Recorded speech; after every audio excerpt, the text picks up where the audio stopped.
What's your name? Hannah. Have you seen the last episode of Dragon Ball Super? No. No, she hasn't. Why not? I don't even know what that is. It's really good. She knows what it is. She just doesn't want to say it. What's up, everybody? Quick little update. In previous reviews, I was always at a different public location, but I'm still always going to get reactions, so I'll still go out in public and like ask people if they've seen the last episode. But in terms of shooting my review, I'm going to do those here. It just makes things, I can be a lot more efficient this way, so I hope you guys understand. Alright, so let's jump right in. Today I'm going to be reviewing episode 32 of Dragon Ball Super, and it was quite the episode. I very much enjoyed this episode. Even though there wasn't really too much action, what they did give us was just phenomenal. Let's jump right in. We start with the new intro, and by new intro I mean just what they did with the Resurrection F thing, where they have the exact same intro except for that one part where it's like that part. They just show the new arc. You got all the Universe 6 fighters, and there's this emphasis on Hit. I knew Hit. See, I'm most excited for Hit. I don't know if I'd previously mentioned that, but I've always been. Like, ever since I first saw him, I was like, this guy's gonna be pretty special. Anyways, there's a little emphasis on him. Like, he's the last one they show, like, doing, like, it almost looks like a death theme kind of thing. So the episode gets started, and we are on Kami's lookout, or Dende's lookout. Kami's lookout. We're at the lookout, and Dende and Mr. Popo are playing tennis. They had the whole court set up and everything. It was unexpected. Meanwhile, Goku and Vegeta are in the Room of Spirit and Time, aka the Hyperbolic Time Chamber, training. The training sequence doesn't last too long. They train for a little bit, and then, you know, they're tired out. Goku points out, like, oh, I notice all of my weaknesses so much more when I'm sparring with you. And then Vegeta's like, yeah, me too. And then they kind of contemplate things regarding Universe 6 and Monaka and all that stuff. They mentioned, they already touched on this in the manga, but for the people who are only watching the anime, I know there's a lot of you guys out there. There's a new fact about Saiyans that we learned, and that's that they don't age. They basically keep their young bodies until they're 80, and that's when they start deteriorating. Yeah, fun thing there that they mentioned. So we got to Whis, and Whis is gathering everyone in that weird cube thing. Whis has this weird cube thing, and that's going to be used to transport everyone to the site of the fight, pretty much. He's gathering everyone up. Jocko shows up. He's with the Galactic King. Bulma asks if the Galactic King is his girlfriend, and then Jocko's like, no, this is the Galactic King, show some respect, whatever. And then funniest part, alright, so I saw tweets of this image, and I thought it was fake. Like, I thought it was a fake fan-made thing, like somebody was just like making a meme or something. But Goku and Vegeta show up, and they have beards. They have beards. Like, what? For the lore analysts people, they're all wondering, like, oh, is this a plot hole? Nappa has a mustache. King Vegeta had a beard. Relax, okay? All right, they weren't born with the mustache and beard, so I mean, Saiyans can grow facial hair, obviously. And they're really stinky. They're all torn up, whatever. So Bulma's like, you know, go take a shower, you stinky motherfucker. So they go, they take a shower, they get all cleaned up, they shave the beard. So that was just like a one scene thing. So they come back, they're all ready to leave. Then Krillin shows up. He's like all pulling up his pants and stuff. Goku was basically like, oh, were you busy taking a shit, pretty much? Well, you know, in Dragon Ball words, were you busy pooping? Just a random little throw in there. The episode was really fun. It was just really fun. So they all get into the cube and they take off. They start making their way there. And while they're in there, you see Goten and Trunks looking out, you know, into space. You know, they're going super fast at Wii speed or whatever. Boo farts.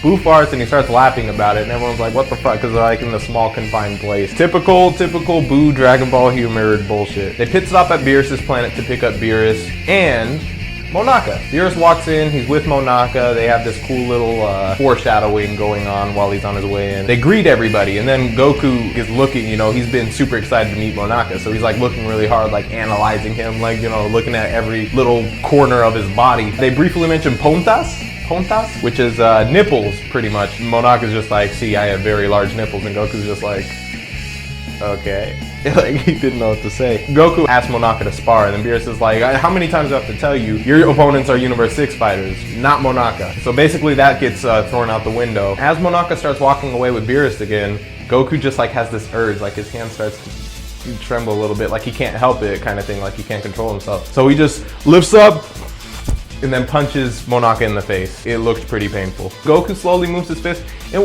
and Monaka has tears on his face, and like he's genuinely hurt, and I don't mean like physically, like he looks physically hurt too, but I mean more so like he looks like he's offended that he just got punched. Like, what? Like, why would you do that to me? Tears in his eyes, he has this huge dent in his face. It reminds me of when Krillin threw a rock at Goku's head, Goku should know that it would still hurt Monaka. So they get back into the cube because, like I said, it was just a pit stop at Beerus's planet, and then they start making their way to the planet with nothing. So blah, blah, blah, blah, blah, blah, blah, blah. They arrive to the universe, or I mean the neutral planet, the planet with nothing. And the music was so good. It was so good, oh my God. It was really good. I'm trying to think of how to compare it, but it was just like the perfect music for like just a grandiose, I don't mean like intense epic, I mean like you're in awe kind of epic. Like it's hard to put it into words, but like it may have seemed like a little scene to somebody, but it was a big deal to me. Like that scene, I was just like, wow. It's when they're looking at the Super Dragon Ball. So they're looking at the Super Dragon Balls, you have this awesome music, the planet with nothing's there too. And it's just like this huge, great setting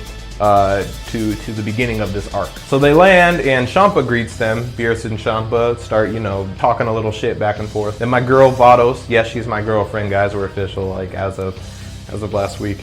No, you're sad, shut up. Vados offers them seating because she, you know, she made the stands all around the tournament. Trunks is like, those seats look uncomfortable, like what the fuck? Then Bulma agrees.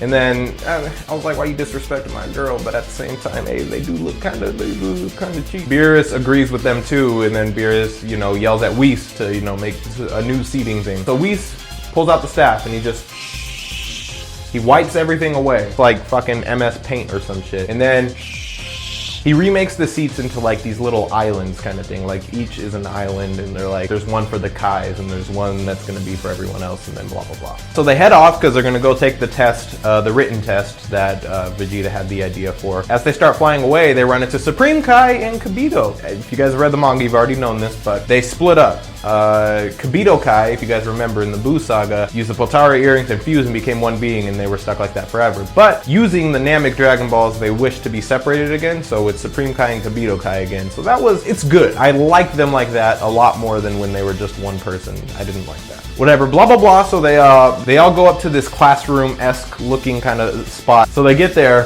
they get to the classroom. All the Universe 6 fighters are there. You have Hit, Botamo, Frost, Magetta, and Kabe. They're all just sitting there. They have this cool little, they give each of them their little screen time. And the first person to greet them, you know, is Kabe. Kabe goes up to them and then he's like, hey, are you guys Saiyans? And then they're like, yeah, or why? Do you have Saiyans in your universe too? And then he's like, no, I'm a Saiyan too. Once again, you already read the manga, you already know this, but I like to touch on it anyway. So when Kabe tells them that he's a Saiyan, Goku's like looking for a tail. He's like, where's your tail? And then Kabe's like, what are you talking about? What tail? Vegeta notices his clothes and he was like, well, now that I look at it, yeah, you're wearing the same clothes that Saiyans wore before they were drafted by Frieza. Kabe has no idea who Frieza is. And then Vegeta's like, wow, things must be a lot different in you guys' universe. Then he looks over at Frost, because they did notice Frost too. Like, I forgot to touch on that. They're like, oh my God, like it's Frieza. Then Vegeta kind of glances at Frost and Frost gives him this smile. It was a very quick thing, but it was just like, it was awesome. I don't know, I just like to see Frost smile at Vegeta because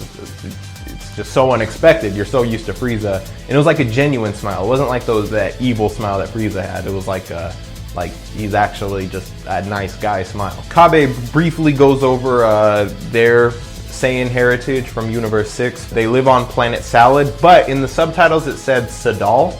I don't know what the official translation will be in English or whatever, but salad makes sense because Vegeta, vegetable, Goku, I mean Kakarot, carrot, whatever. But it could just be, they might just take the word and kind of play with it a little bit. So it could be Sadal. Sadal or Salad, planet whatever, was their original planet. And then Vegeta's like, oh, in our universe, that planet was destroyed because of internal warfare kind of thing. And then they had to steal a planet. And Kabe's like, what the fuck, you guys steal planets? We don't do that here. And then that's when Vados is like, all right, come on, we got to take this test now. And then Vegeta's like, all right. Vegeta asks if he can visit Planet Salad sometime in the future. And Kabe's like, you just told me you guys steal planets. And then Vegeta's like, don't worry, we don't steal planets no more. And then it's like, yeah, that's cool. And then they look like, they look like they're becoming friends. They walk away, and then Vegeta's like, I'm not gonna hold back when you fight though.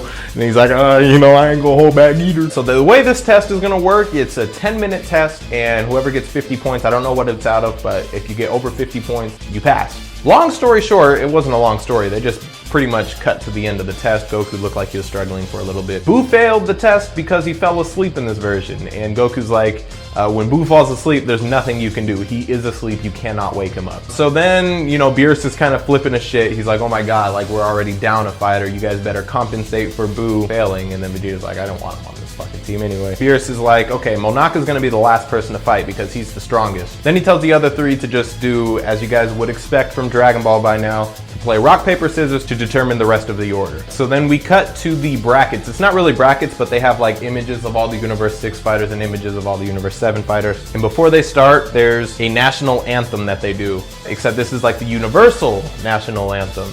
And it's literally just one line. It's one line. It's so funny because like there's all this build up to it, like all the, you know, the trumpets in the background. And then you have this penguin looking motherfucker who's gonna be singing it. And he's a really small penguin, and keep in mind, very small guy.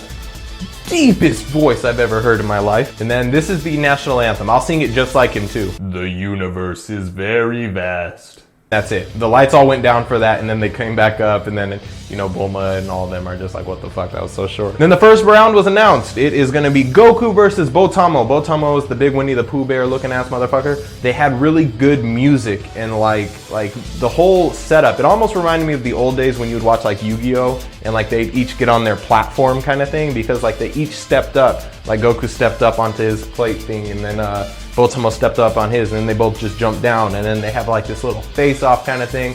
Just very good setting. Like the setting for this episode has been phenomenal. But yeah, that's pretty much it for episode 32. Episode 33 preview. I'm very hyped, by the way. Oh, so excited. I'm so glad that like I don't fully know what's gonna happen anymore. Like it's exciting. It's exciting. Leave a like if you guys are excited for the next episode, but I should probably touch on the next episode before I ask if you guys are excited, but like the video anyway, or if you got this far. So Goku pretty much is gonna start fighting Botamo. I've read the manga, so I kind of know what's gonna happen, but I will not spoil, don't worry. But he goes Super Saiyan 1.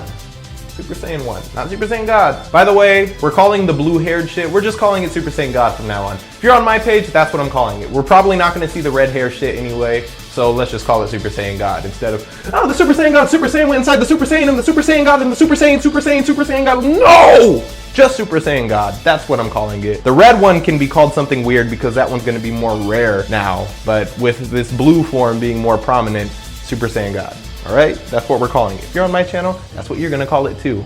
Or Super Saiyan Blue, that'll pass too. Anyways, he goes normal Super Saiyan by the end of the episode. In the title, he's like, this is Super Saiyan Son Goku, pretty much. That really just kind of shows where Botamo is, and he's probably not really that strong due to the fact that it just takes Super Saiyan 1 to beat him, but I don't know, I guess we'll have to find out. Make sure you stay tuned for the next episode review from me, and I have so much good stuff on its way.